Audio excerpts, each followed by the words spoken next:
नमस्ते, मैं रवि कुमार मीणा। आज अपन राजनीति विज्ञान पाठ्यक्रम के अंतर्गत इसके सोपान के बारे में जानेंगे कि पाठ्यक्रम का जब निर्माण किया जाता है, कोई भी सिलेबस बनाया जाता है, तो उसके अंदर कौन कौन से स्टेप्स है जिनको फॉलो करना जरूरी है। जैसा कि हम जानते हैं कि पुस्तकें जो होती है उसमें ज्ञान का भंडार होता है, तो उन ज्ञान के भंडारों को बहुत से अनुभवों से शामिल किया गया है। कोई भी किताब किसी पहलू के बिना नहीं बन सकती। तो बहुत सी ऐसी बातें हैं, बहुत से ऐसे तथ्य है, पहलू है जिनको शामिल करके पाठ्यक्रम का निर्माण किया जाता है और उन्हीं के आधार पर एक आदर्श पाठ्य पुस्तक का निर्माण होता है। तो पाठ्यक्रम को निर्मित करते समय किन किन बातों का ध्यान रखना चाहिए, कौन कौन से वे पहलू है, इनके बारे में हम अब जानेंगे। तो यहाँ पर अब हम राजनीति विज्ञान पाठ्यक्रम निर्माण के सोपान को जानेंगे कि पाठ्यक्रम निर्माण का सोपान है क्या। पाठ्यक्रम निर्माण की प्रक्रिया एक व्यापक प्रक्रिया है, बहुत बड़ी प्रक्रिया है जिसमें पाठ्यक्रम निर्माण किया जाता है। पाठ्यक्रम का निर्माण किसी एक बिंदु पर आधारित नहीं होता, जैसा कि मैंने आपको बताया था, किसी एक पहलू पर नहीं होता है, वरन उसमें अनेक प्रकार के तथ्यों का समावेश होता है। तो बहुत सी ऐसी बातें होती है जिनको जानना जरूरी है, जिससे पाठ्यक्रम का निर्माण होता है। इन तथ्यों का संबंध संपूर्ण शैक्षिक व्यवस्था से संबंधित होता है। जो शैक्षिक व्यवस्था है संपूर्ण, जिसमें विद्यालय, शिक्षक, स्टूडेंट्स, परिवेश, जो सब कुछ एजुकेशन के अंडर में आता है, उन सब बातों का ध्यान पाठ्यक्रम निर्माण के संबंध में रखा जाता है। जैसा कि प्रोफेसर सीपी हिल के अनुसार कहा गया है, पाठ्यक्रम शिक्षालयों की आवश्यकताओं को पूरा करे। कि जो विद्यालय होते हैं उनकी क्या आवश्यकता है, इन बातों का ध्यान पाठ्यक्रम में रखा जाना चाहिए। राजनीति विज्ञान का अन्य विषयों से क्या संबंध है, इन बातों का भी पाठ्यक्रम में शामिल होना जरूरी है।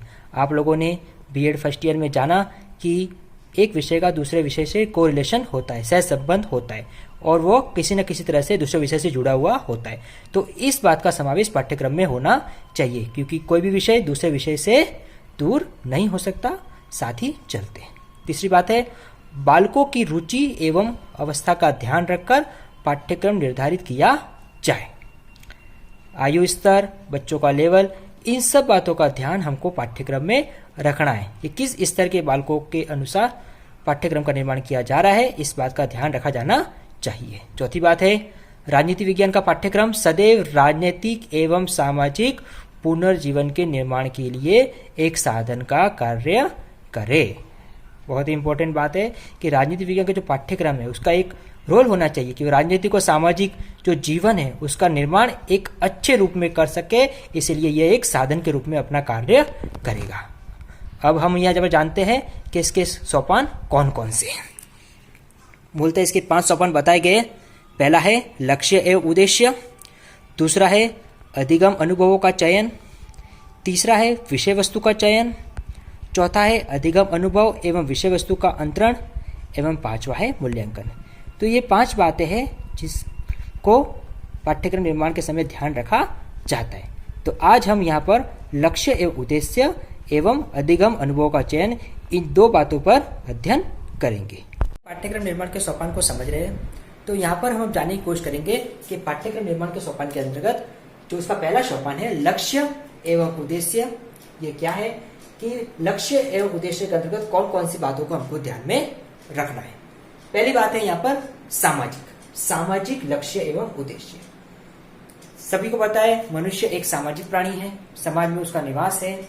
तो जिस परिवेश या समाज में रहता है उस समाज के लक्ष्यों को जानना बहुत ही जरूरी है।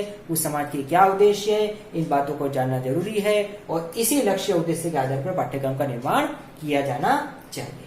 दूसरा है दार्शनिक उद्देश्य, जिस देश में रहते हैं उस देश की क्या दार्शनिक स्थिति है, कौन से आदर्श है, उन सब पहलुओं का हमको पाठ्यक्रम निर्माण में ध्यान रखा जाना चाहिए। तीसरा है सांस्कृतिक उद्देश्य, हर देश की अपनी संस्कृति होती है, अपने रीति रिवाज होते हैं, उस संस्कृति रीति रिवाजों को पाठ्यक्रम से हम दूर नहीं कर सकते, तो उन बातों का भी ध्यान हमको पाठ्यक्रम निर्माण करते समय करना चाहिए।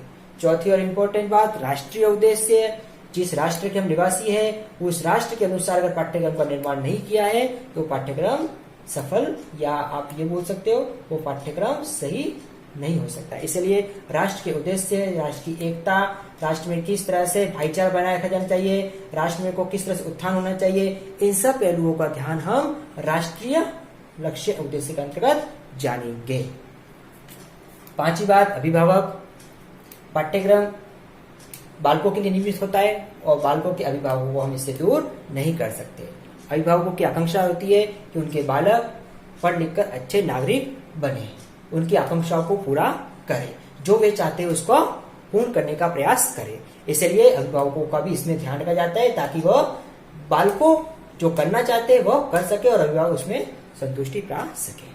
वैश्वीकरण, पाठ्यक्रम में वैश्वीकरण का ध्यान रखा जाता है कि वैश्विक स्तर पर कौन कौन सी जरूरत है, कौन कौन सी बातें हैं जिनको हमको जानना जरूरी है। तो यह है पाठ्यक्रम निर्माण में लक्ष्य उद्देश्य जिनमें हमको इस बातों का ध्यान रखना है। नेक्स्ट है यहाँ पर अधिगम अनुभवों का चयन, कि पाठ्यक्रम निर्माण करते समय कौन कौन से अधिगम अनुभव है जिनको हमको ध्यान रखना है। सबसे पहला शिक्षक वह धुरी है जो विद्यालय में बच्चों को पढ़ाता है।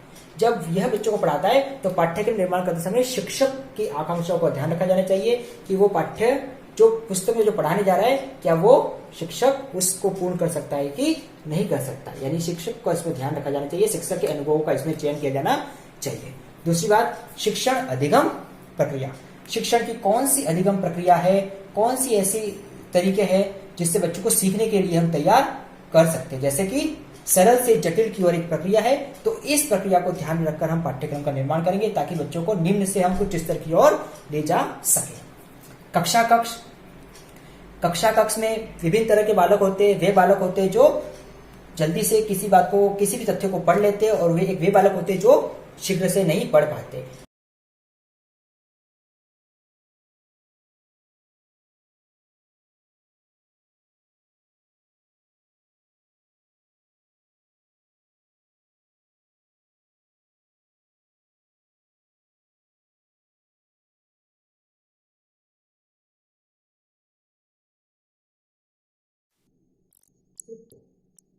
शिक्षण सूत्र कौन कौन से हैं जिसके माध्यम से पाठ्यक्रम को हम सफल बना सकते हैं। तो उन शिक्षण सूत्रों को हमको ध्यान रखना है।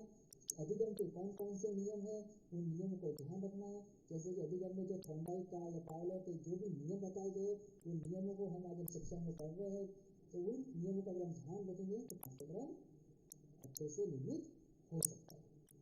अधिगम के सिद्धांत कौन कौन से थ्योरी गैस्टाल्टवादी है या जो भी आप लोग पढ़ रहे हो, उन थ्योरी को अगर ध्यान में रखोगे, उन सिद्धांतों का पालन करोगे तो पाठ्यक्रम अच्छे से निर्मित हो सकता है। तो ये कुछ बातें हैं जो पाठ्यक्रम निर्माण के लिए सहायक हो सकती है। तो आज की कक्षा में हमने पाठ्यक्रम निर्माण के सोपानों को जाना, इसके 2 बिंदुओं को आज हमने चर्चा करी। इसके आगे आने वाले बिंदुओं को हम अगली कक्षा में चर्चा करेंगे। आज का आपका गृह कार्य है पाठ्यक्रम निर्माण के सोपान के अंतर्गत लक्ष्य एवं उद्देश्य तथा अधिगम अनुभवों के चयन को समझाइए।